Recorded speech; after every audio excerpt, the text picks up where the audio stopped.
অনেক অনেক শুভেচ্ছা জানিয়ে রসনা বিলাস থেকে চলে এলাম নতুন একটি ভিডিও নিয়ে। আশা করি সবাই ভালো আছেন।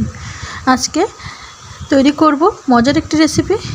এখানে নিয়েছি পটলগুলো আমি এভাবে খোসা ছাড়িয়ে নিয়েছি। দেখুন, আমি একবারে কিন্তু পুরো খোসা ছাড়িয়ে নেইনি, তাহলে ভাজার সময় চুপসে যাবে। এজন্য একটু মাঝে মাঝে একটু খোসা রেখেছি। এভাবে কেটে নিলে কিন্তু খেতে ভালো লাগে। আর নিয়েছি আমি মুসুর ডাল। আজকে পটল আর মুসুর ডাল দিয়ে খুব মজার একটি রেসিপি শেয়ার করব। শুরু থেকে শেষ পর্যন্ত সঙ্গে থাকুন। এখানে আমি এখন আমি পটলের ভিতর থেকে বীজগুলো বের করে নিব। পটলের এক পাশ থেকে কিন্তু একটি চামচের সাহায্যে আমি বীজগুলো বের করে নিব। খেয়াল রাখতে হবে যেন পটল ভেঙে না যায়। আস্তে আস্তে করে বীজগুলো বের করে নিতে হবে। আর এক সাইড কিন্তু এরকম থাকবে যেন ছিদ্র না হয়ে যায়, খেয়াল রাখতে হবে। এভাবে আমি প্রত্যেকটি পটল থেকে বীজগুলো আমি বের করে নিব। দেখুন, দেখেই বুঝতে পারছেন, সবগুলি পটল আমি এভাবে বীজ বের করে নিব। সবগুলো পটল থেকে বীজ আমি বের করে নিয়েছি। আর এখন এই বীজগুলো কিন্তু আমি একটি ব্লেন্ডার জারে দিয়ে ব্লেন্ড করে নিব। কারো কাছে ব্লেন্ডার না থাকলে সেক্ষেত্রে শিলপাটা দিয়েও বেটে নিতে পারেন। আর এখানে আমি মুসুর ডাল নিয়েছি 1 কাপেরও বেশি।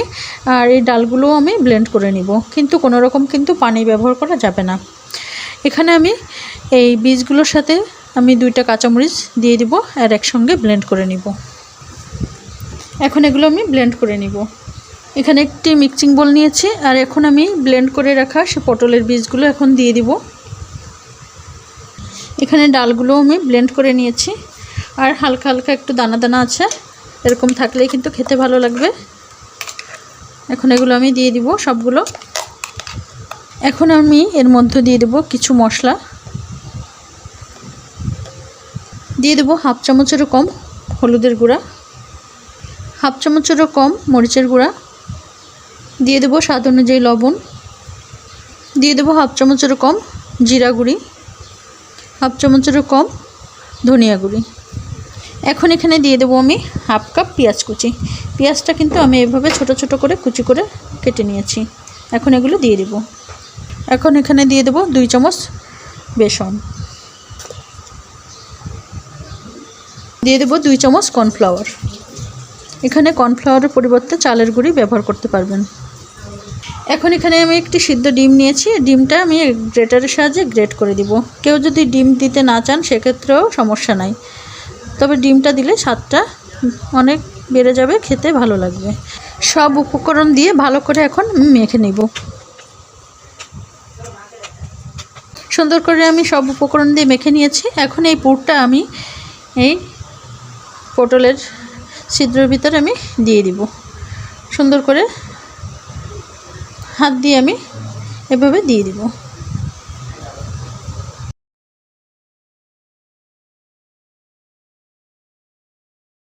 এই যে এভাবে প্রত্যেকটি পটল আমি এভাবে এই পুরটা আমি পটলের মধ্যে দিয়ে দিব। পুর ভরা পটলগুলো সম্পূর্ণ রেডি। এখন চলুন রান্নার দ্বিতীয় ধাপে চলে যাই। চুলায় একটি প্যান দিয়েছি পর্যাপ্ত পরিমাণ তেল কিন্তু গরম হয়ে গেছে। এখন আমি পুর ভরা পটলগুলো ভেজে নিব।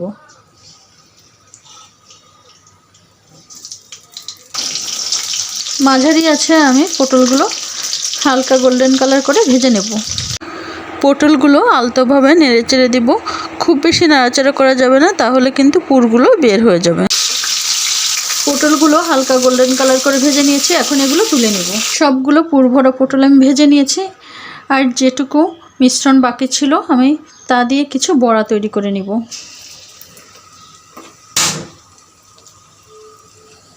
এভাবে ছোট ছোট কিছু বড়া তৈরি করে নেব। সবগুলি বড়া আমি এভাবে গোল্ডেন কালার করে ভেজে নিব।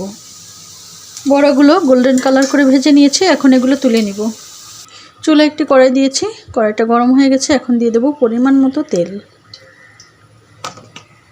এখন এখানে দিয়ে দেবো একটু আস্ত শুকনা মরিচ, দিয়ে দেবো তেজপাতা 2টা, তেজপাতা আমি একটু ছিঁড়ে দিয়েছি।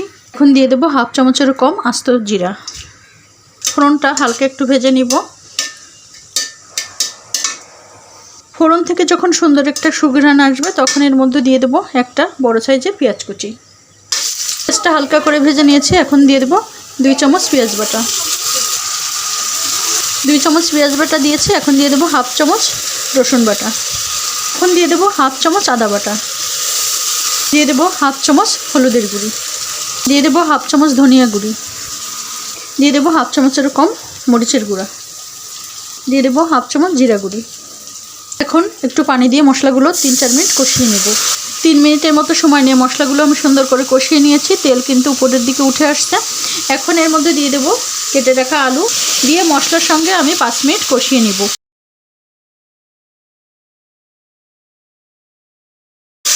এখানে দিয়ে দেবো স্বাদ অনুযায়ী লবণ। এখন আমি 5 মিনিটের জন্য ঢেকে কষিয়ে নিব।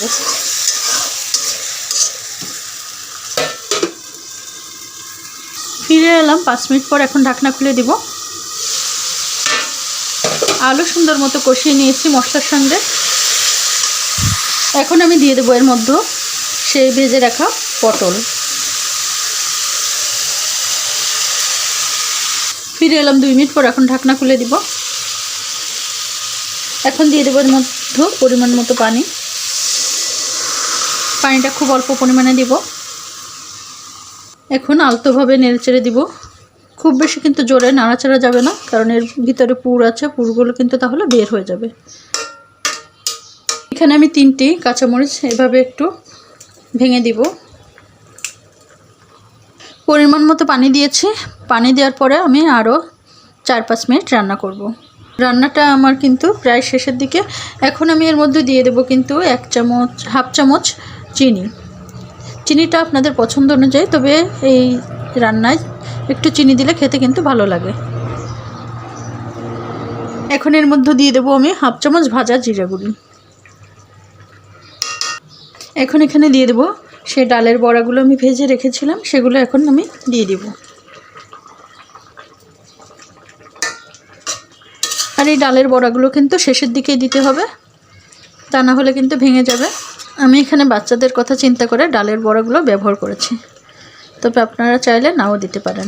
1 মিনিটের মতো রেখে আমি কিন্তু তরকারিটি নামিয়ে ফেলবো। ঝোলের পরিমাণটা দেখেই বুঝতে পারছেন। আর একটু নামিয়ে ফেললে কিন্তু এই বড়াগুলো ঝোলটা আর একটু টেনে নেবে। এজন্য এরকম অবস্থায় কিন্তু নামিয়ে ফেলতে হবে। নামিয়ে ফেললে ঝোলটা আরও গাঢ় হয়ে যাবে। নামানোর আগে আমি উপর থেকে 1 চামচ ঘি ছড়িয়ে দিব, তাহলে ঘিয়ের সুন্দর একটি ফ্লেভার তরকারির সঙ্গে মিশে যাবে, খেতে কিন্তু ভালো লাগবে। আর এই ঘিটা কিন্তু ব্যবহার করতে হবে একদম শেষের দিকে। এখন আমি নামিয়ে গরম গরম পরিবেশন করব। তৈরি হয়ে গেল দুর্দান্ত স্বাদের পুর ভরা পটলের দারুণ একটি রেসিপি। দুপুরে গরম ভাতের সাথে এরকম একটি রেসিপি যদি থাকে তাহলে তো কথাই নেই, সবাই কিন্তু চেটেপুটে খাবে। আর ছোটো থেকে বড় সকলে কিন্তু পছন্দ করবে দারুণ স্বাদের এই রেসিপি। একবার হলেও রেসিপিটি ট্রাই করে দেখুন, আশা করি সকলের ভালো লাগবে। কেমন লাগলো অবশ্যই কমেন্ট করে জানাবেন। ভালো থাকবেন, সুস্থ থাকবেন।